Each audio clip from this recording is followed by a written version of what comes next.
Ya, selamat sore adik-adik. Ya, jumpa lagi. Ini adalah pertemuan ketiga dari perkuliahan analisis vektor. Minggu lalu kita sudah sampai pada turunan dan integral dari fungsi vektor. Hari ini kita lanjutkan pembahasan ke panjang kurva dan kurvatur. Ya, adik-adik, jadi pada pertemuan sebelumnya kita sudah belajar banyak tentang definisi fungsi vektor, di mana kalau fungsi vektor itu kontinu, kita dapatkan grafiknya itu berupa kurva ruang. Nah, kurva ruang ini tentu memiliki sebuah dimensi atau ukuran berupa salah satunya adalah panjang kurva. Ya. Seperti apa penentuan dari suatu panjang kurva? Ya, kita akan bahas secara tuntas melalui video pembelajaran ini. Oke, di awal saya ingin mengajak kembali adik-adik mengingat kembali apa itu panjang kurva ketika kita dulu belajar di ruang dimensi 2. Nah, coba perhatikan di layar.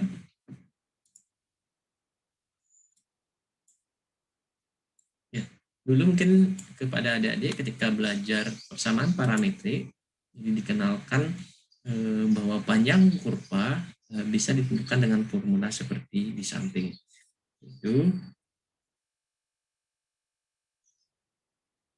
jadi untuk berapa panjang kurva ini? Jadi jika kurva ini memiliki persamaan parametrik xt sama dengan f t,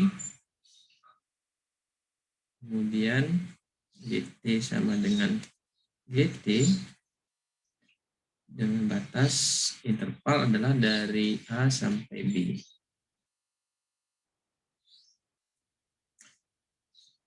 Ya, pada perkuliahan kalkulus, jadi mungkin sudah dipelajari dan juga perkuliahan geometri analitik bahwa panjang dari kurva ruang dari A ke B ini adalah kurva bidang. Itu bisa kita lambangkan sebagai L adalah integral dari akar f aksen t kuadrat ditambah b aksen t kuadrat. Nah, bagaimana penurunannya? Ya, bisa saya jelaskan seperti ini. Ya, saya ambil dua titik, anggap T1 dan T2. Kemudian saya perbesar, lalu di sini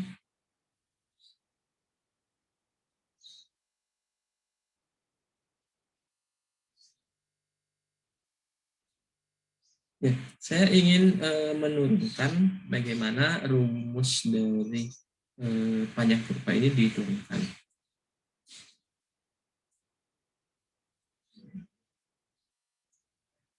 Ya, seperti kita ketahui, jadi di ruang dua dimensi ini bisa kita nyatakan sebagai vektor R1 sementara R2. Jadi hubungannya adalah R1, jadi ini adalah vektor R. R itu adalah R2 kurang R1. Nah, di sini panjang dari R itu berarti panjang dari R2 kurang R1. Yang lain adalah dari ya, misalkan nilai X di P1 adalah X1, berarti di sini X2 kurang X1 kuadrat tambah Y2 kurang Y1 kuadrat. Nah, itu saya misalkan sebagai atau saya simpulkan sebagai akar dari delta X kuadrat ditambah delta Y kuadrat. Nah, bentuk ini bisa juga saya simpulkan, dituliskan menjadi delta T, kalau kita kaitkan dengan parameter ya, jadi delta X kuadrat per delta T kuadrat ditambah delta Y kuadrat per delta T. Nah, untuk menghampiri panjang kurva, kita ambil untuk delta T menuju 0. Nanti kita dapatkan di sini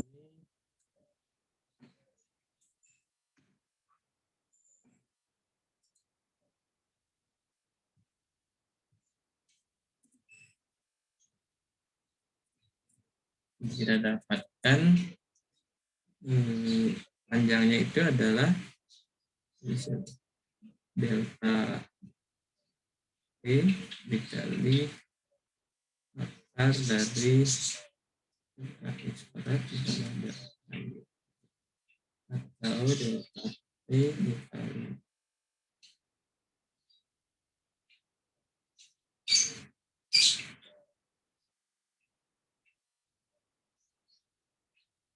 untuk delta T menuju 0, IDL kita dapatkan adalah DT dikali akar dari DX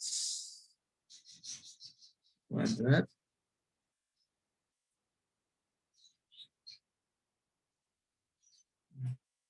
tambah DY per DT kuadrat. Ya, ini bisa juga dituliskan sebagai akar dari F aksen kuadrat ditambah G aksen kuadrat. Ya, L-nya sama dengan, ya ini kita sebut sebagai R.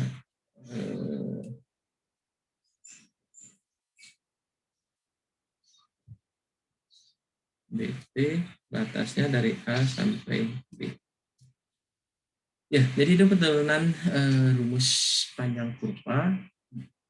Panjang kurva ini bisa kita perumum untuk kurva di ruang ya. Ketika kurva di ruang berarti ya tinggal kita perluas dimensinya. L nanti akan sama dengan integral A B R aksen P dt, di mana R aksen P-nya adalah R aksen, Y aksen, dan A aksen. Oke, saya rasa itu mudah, sehingga nanti kita bisa menerapkannya dalam contoh perhitungan.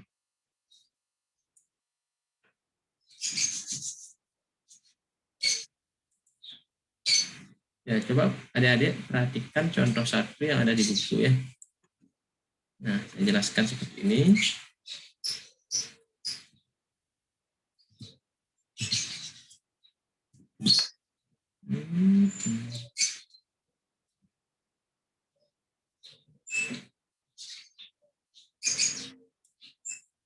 Ya, ketika contoh satu, di sana ada helix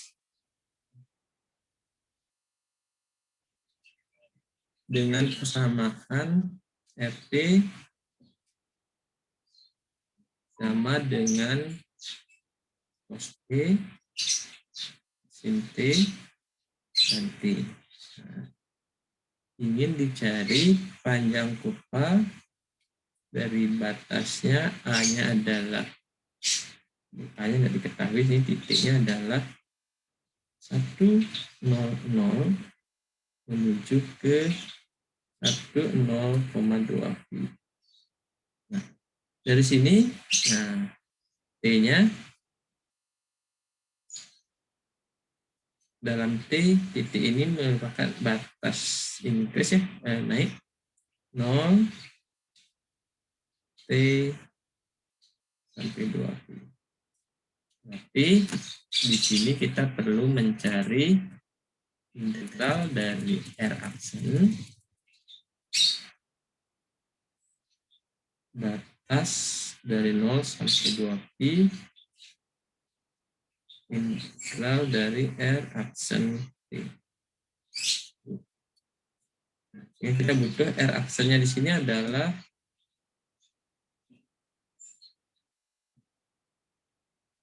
minus sin T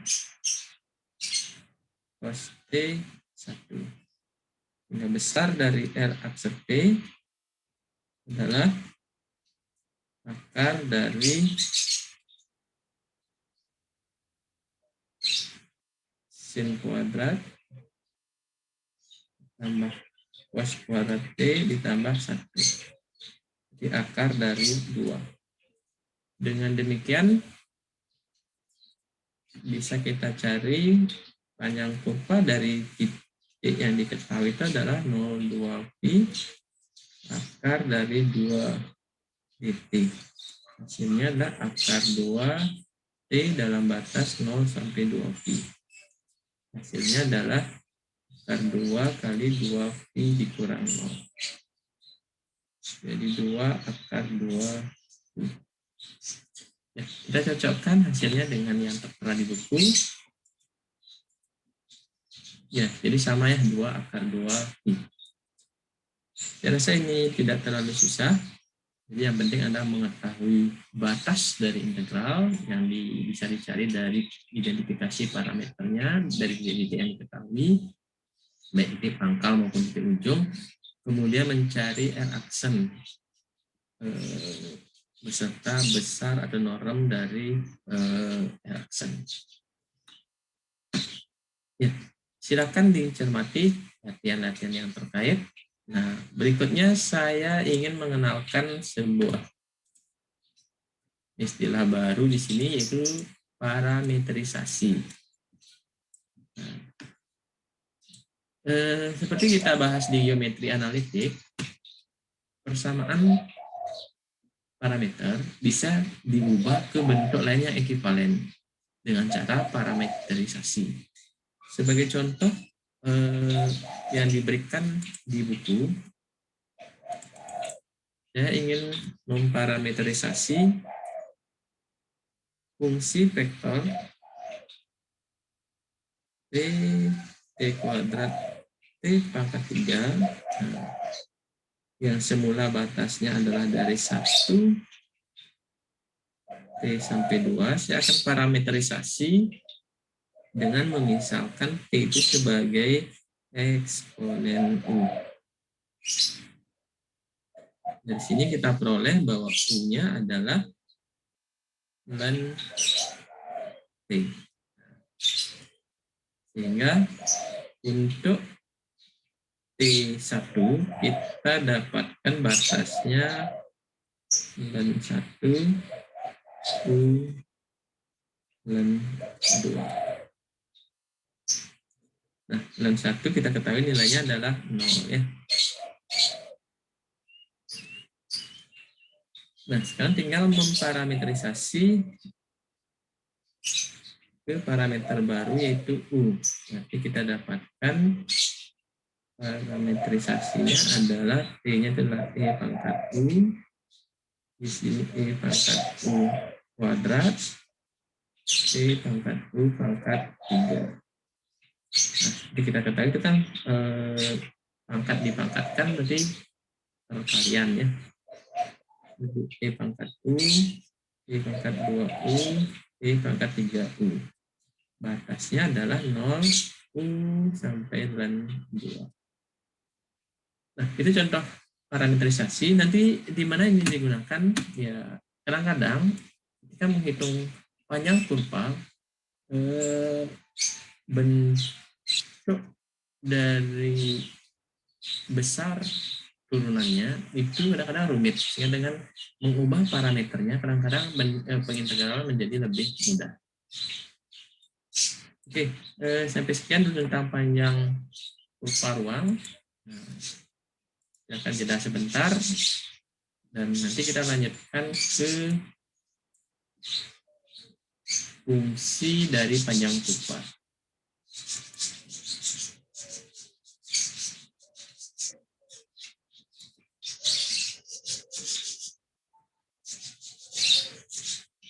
Oke, saya lanjutkan ke fungsi dari panjang kurva. Nah, tadi kan kita sudah dapatkan jika kita punya kurva dengan persamaan RT,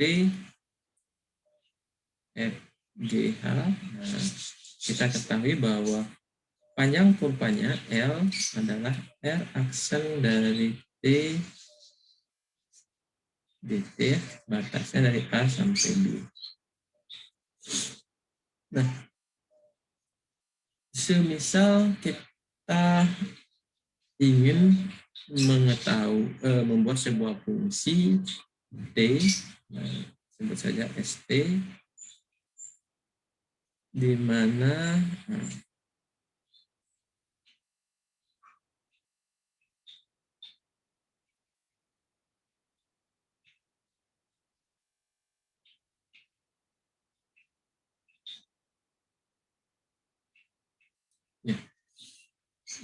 fungsi ini adalah sebagai fungsi panjang kurva dari 0 sampai T untuk fungsi vektor RU.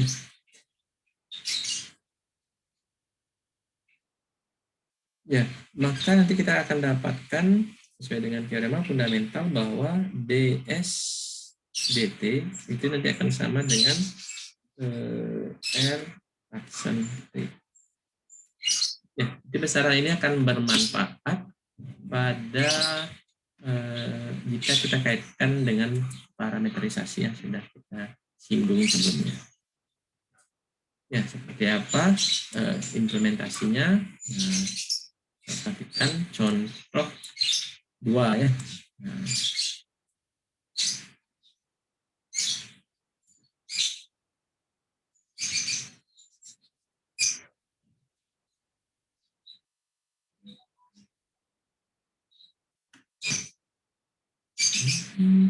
Ya, kita ingin memparameterisasi fungsi vektor yang diberikan dalam fungsi panjang kurva ya. Jadi di sini diberikan fungsi vektor sama dengan yang sebelumnya, yaitu rt cos t sin t t ya, yang kita sebut sebagai elips. Kemudian titik awalnya adalah 001 100. Berarti di sini kita punya t lebih besar sama dengan 0. Nah, kita ingin parametrisasi dalam fungsi panjang kurva. Berarti di sini kita punya ST adalah integral dari AT akar 2 ya, DU. Nanti kita peroleh akar 2 dikali P kurang 0. Sehingga kita peroleh akar 2T.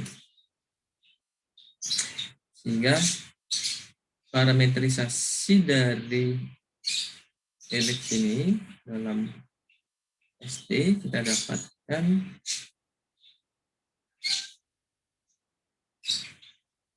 ini sebagai cos S per akar 2 sin S per akar 2 S per akar 2.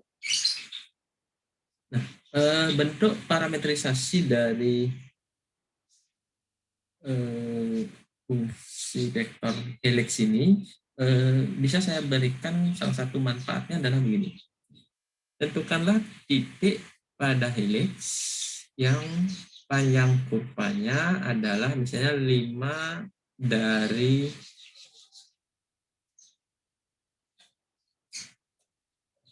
titik 100. Nah, berarti di sini kita punya titiknya adalah RT, jadi R